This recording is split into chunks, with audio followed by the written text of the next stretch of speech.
नमस्कार दोस्तों, आज हम देखेंगे विज्ञान राजन सीरीज तृतीय सेमेस्टर का लघु उत्तरीय प्रश्नों ये भाग 4 है। पिछले वीडियो देखने के लिए लिंक डिस्क्रिप्शन में दिया हुआ है, वहाँ से जाकर देख लें। आइए शुरू करते। प्रश्न है, पौधों में अनुकूलन का विस्तृत वर्णन कीजिए। आइए इसका उत्तर देखते हैं।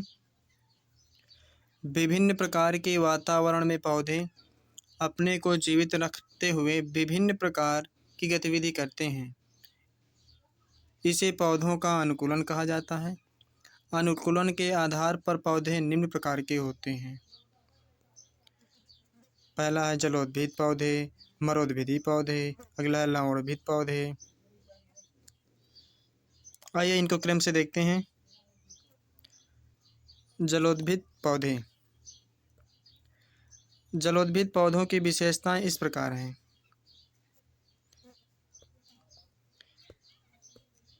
ये पौधे जल में रहते हैं। पत्तियां प्रायः कटी फटी होती हैं। तना कमज़ोर तथा स्पंजी होता है। जड़ें अल्प विकसित होती हैं।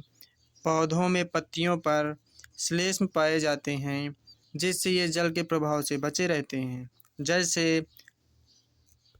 हाइड्रिला, यूट्रिकुलेरिया, कमल, सिंघाड़ा, जलकुंभी आदि।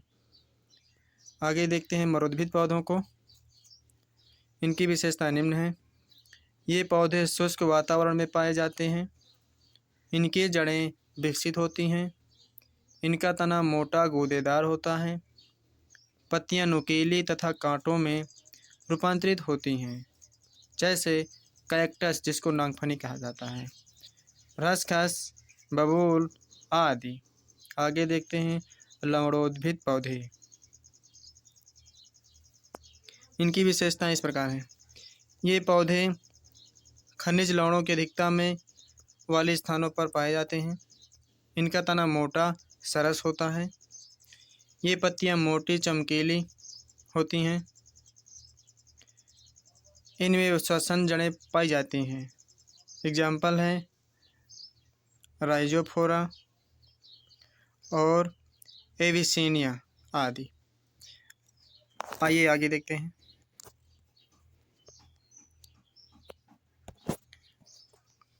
प्रश्न है, निम्न पर टिप्पणी लिखें। पहला मैंग्रोव वनस्पति और जरायुजता। आइए इनको क्रम से देखते हैं। उत्तर मैंग्रोव वनस्पतियाँ। मैंग्रोव वनस्पतियाँ लवणोद्भिद लक्षणों को प्रदर्शित करती हैं। ये खनिज लवणों की अधिकता वाले स्थानों पर उगती हैं। ये दलदल तथा समुद्र के किनारे अधिक उगते हैं। इन वनस्पतियों के तने मोटे एवं सरस होते हैं। इनमें गैसों के आदान प्रदान के लिए श्वसन मूल पाए जाते हैं, जैसे राइजोफोरा। आगे देखते हैं जरायुजता। जरायुजता लवणोद्भिद पौधों की विशेषता है। इनमें विस्तृत पित्रस्थ अंकुरण होता है। इनके बीज पैतृक पौधे पर ही अंकुरित हो जाते हैं। बीजों का पैतृक पौधों पर ही अंकुरित होना जरायुजता है। आइए आगे देखते हैं।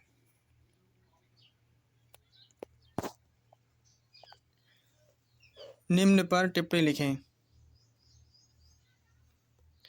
परजीवी पौधे, सहजीविता, कीटभक्षी पौधे। उत्तर के परजीवी पौधे देखते हैं। पहले वे पौधे जो जीवित पौधों से भोजन प्राप्त करते हैं और उनमें रोग उत्पन्न करते हैं, परजीवी पौधे कहलाते हैं, जैसे अमरवेल, रेफ्लेशिया, चंदन आदि। सहजीविता देखते हैं। जब दो जीवधारी एक साथ जीवन व्यतीत करते हैं और दोनों को लाभ होता है तो इस संबंध को सहजीविता कहते हैं, और इस ऐसे जीवों को सहजीवी जीव कहते हैं, जैसे शैवाल और कवक। देखते हैं कीटभक्षी पौधे। कीटभक्षी पौधे वे पौधे होते हैं जो ऐसे स्थानों पर उगते हैं जहाँ नाइट्रोजन की कमी होती है और नाइट्रोजन की कमी को पूर्ण करने हेतु यह कीटों का भक्षण करते हैं, जैसे ड्रोसेरा, नेपेंथेज, यूट्रिकुलोरिया आदि। अगला प्रश्न देखते हैं। आवर्तकाल तथा आवृत्ति की परिभाषा करते हुए इनमें संबंध बताइए। आवर्तकाल एक दोलन पूर्ण करने में लगे समय को आवर्तकाल कहते हैं। दोलन करने वाले कण का अपनी साम्य स्थिति के ओर जाना और पुनः साम्य स्थिति में वापस लौटना एक दोलन अथवा कंपन कहलाता है।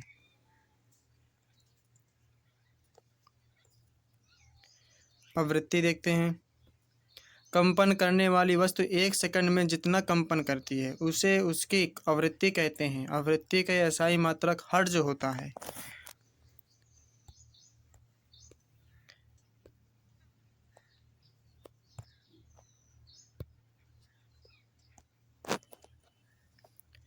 आवृत्ति तथा आवर्तकाल में निम्न संबंध है। आवृत्ति बराबर 1 आवर्तकाल, या इसी को आवृत्ति को n से प्रदर्शित करें तो आवर्तकाल को t से, तो होगा n बराबर 1/t। आइए आगे प्रश्न देखते हैं। आवर्त गति तथा दोलन गति को परिभाषित कीजिए। आवर्त गति एक निश्चित पथ पर गति करती हुई वस्तु जब एक निश्चित समय अंतराल के बाद बार बार अपनी पूर्व गति को दोहराती है तो इस प्रकार की गति को आवर्त गति कहते हैं। और दोलन गति देखते हैं। इस पिंड की किसी पिंड की साम्य स्थिति के इधर उधर गति करने को दोलन गति कहते हैं। आइए आगे देखते हैं।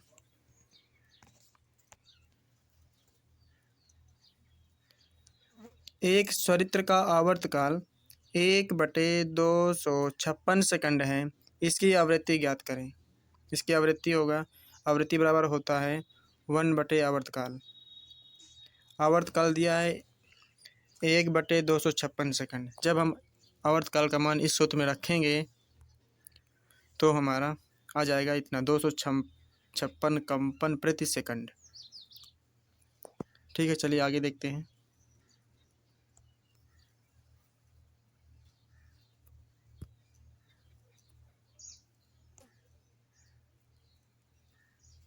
प्रश्न है, प्रयोगशाला में बनने वाला पहला कार्बनिक यौगिक कौन है? यूरिया बनाने की रासायनिक समीकरण को लिखें। ये इसका उत्तर देखते हैं। प्रयोगशाला में बनने वाला पहला कार्बनिक यौगिक यूरिया है। यूरिया का संश्लेषण सन 1828 में होलर नामक वैज्ञानिक ने किया था। इन्होंने सर्वप्रथम प्रयोगशाला में कार्बनिक यौगिक यूरिया का संश्लेषण किया था। यूरिया अमोनियम साइनेट को गर्म करने पर बनता है। अमोनियम साइनेट का सूत्र होता है NH4CnO। इसको जब हम गर्म करेंगे तो हमारा बनेगा NH2CONH2, ये यूरिया का सूत्र है। आइए आगे देखते हैं। संतृप्त हाइड्रोकार्बन तथा हाइड्रोकार्बन में अंतर बताइए। आइए देखते हैं। संतृप्त हाइड्रोकार्बन वे हाइड्रोकार्बन यौगिक जिनमें कार्बन कार्बन के मध्य एकल बांड यानी सिंगल बांड होता है संतृप्त हाइड्रोकार्बन कहलाते हैं, जैसे मेथेन और एथेन। मेथेन का सूत्र होता है CH4 और एथेन का सूत्र होता है C2H6।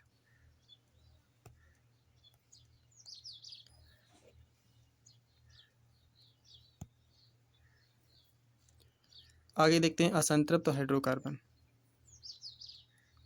ऐसे हाइड्रोकार्बन जिनमें कार्बन परमाणु के मध्य द्विबंध यानी डबल बांड होता है असंतृप्त हाइड्रोकार्बन कहलाते हैं, जैसे एथिलीन C2H4, एसिटिलीन C2H2। आइए आगे देखते हैं। बिना स्पर्श किए समतल, अवतल तथा उत्तल दर्पण को कैसे पहचानेंगे? उत्तर है इसका प्रतिबिंब द्वारा। यदि प्रतिबिंब समान आकार का है तो दर्पण समतल होगा, छोटी व आभासी है तो उत्तल दर्पण होगा, और अवतल दर्पण से देखने पर वस्तु सीधी और बड़ी दिखाई देती है। आइए आगे देखते हैं।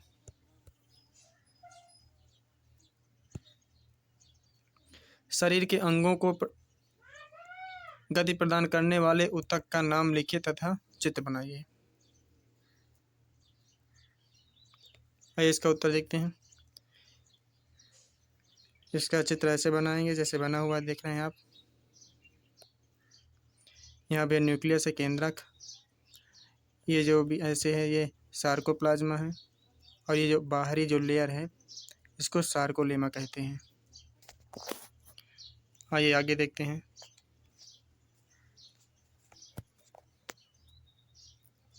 एड्स के कारण रोकथाम पर चर्चा कीजिए। ये 2022 में पूछा गया है। आइए आगे देखते हैं। एड्स HIV नामक विषाणु से होता है। संक्रमण के लगभग 12 सप्ताह के बाद ही रक्त की जांच से ज्ञात होता है कि यह विषाणु शरीर में प्रवेश कर चुका है। ऐसे व्यक्ति को HIV पॉजिटिव कहते हैं। HIV पॉजिटिव व्यक्ति कई वर्षों 6 से 10 वर्ष तक सामान्य प्रतीत होता है और सामान्य जीवन व्यतीत कर सकता है, लेकिन दूसरों को बीमारी फैलाने में सक्षम होता है। यह विषाणु मुख्यतः शरीर को बाहरी रोगों से सुरक्षा प्रदान करने वाले रक्त में मौजूद टी कोशिकाओं यानी टी सेल्स व मस्तिष्क की कोशिकाओं को प्रभावित करता है और धीरे धीरे उन्हें नष्ट करता रहता है। कुछ वर्षों बाद यानी 6 से 10 वर्ष के बाद यह स्थिति हो जाती है कि शरीर आम रोगों के कीटाणुओं से अपना बचाव नहीं कर पाता और तरह तरह का संक्रमण इन्फेक्शन से ग्रसित होने लगता है। इस अवस्था को एड्स कहते हैं। अब देखते हैं कारण। पहला पॉइंट है HIV संक्रमित व्यक्ति के साथ यौन संपर्क करने से। दूसरा है HIV संक्रमित सिरिंज सुई का दूसरों के प्रयोग करने से। तीसरा है HIV संक्रमित मासिक शिशु को जन्म से पूर्व, प्रसव के मध्य या प्रसव के शीघ्र बाद। अगला है HIV संक्रमित अंग प्रत्यारोपण से। अगला है एक बार HIV विषाणु से संक्रमित होने का अर्थ है जीवन भर का संक्रमण एवं दर्दनाक मृत्यु। अब इससे बचाव के उपाय देखते हैं कौन कौन से हैं। एड्स से बचाव या जीवन साथी के अलावा किसी अन्य से उत्पन्न न करें।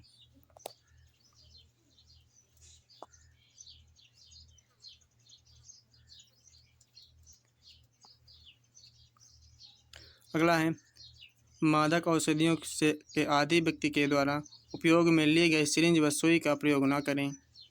अगला है एड्स से पीड़ित महिलाएं गर्भधारण न करें क्योंकि उनसे पैदा होने वाले शिशु को यह रोग लग सकता है। आगे देखते हैं रक्त की आवश्यकता होने पर अनजान व्यक्ति का रक्त न लें और सुरक्षित रक्त के लिए HIV जांच किया रक्त ही ग्रहण करें। HIV जांच से किया रक्त ही ग्रहण करें।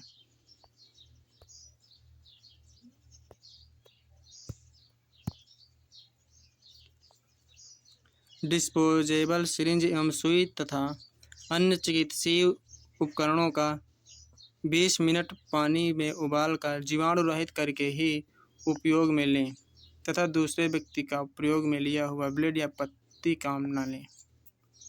अगला प्रश्न है जलीय पौधों के गुण उदाहरण देकर स्पष्ट कीजिए। ये 2022 में पूछा गया है। आइए देखते हैं। जलीय पौधे ऐसे पौधे हैं जो जलीय वातावरण, खारे पानी या मीठे पानी में रहने के लिए अनुकूलित हो गए हैं। उन्हें शैवाल या अन्य माइक्रोफाइट्स से अलग करने के लिए हाइड्रोफाइट्स या माइक्रोफाइट्स के रूप में भी जाना जाता है। कुछ हरे भरे छितरे हुए पत्तों वाले पौधे जल के नीचे उगते हैं जैसे हाइड्रा। कुछ फूले हुए तनों और डंठलों वाले पौधे जल की सतह पर तैरते हुए मिलेंगे जैसे जलकुंभी। इसके अलावा आपके अपरिचित कमल, कुमुदिनी और सिंघाड़े के पौधे भी मिलेंगे जिनका आधा भाग पानी में डूबा हुआ और आधा सतह ऊपर उठा हुआ रहता है। जलीय पौधों की जड़ें हल्की पंखदार होती हैं क्योंकि उन्हें पौधों का सहारा देने की आवश्यकता नहीं होती है।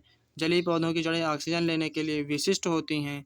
स्थायी रूप से जलमग्न जलीय पौधे पोषक तत्वों को अवशोषित करते हैं और पानी से सीधे गैसों का आदान प्रदान करते हैं। आइए आगे प्रश्न देखते हैं।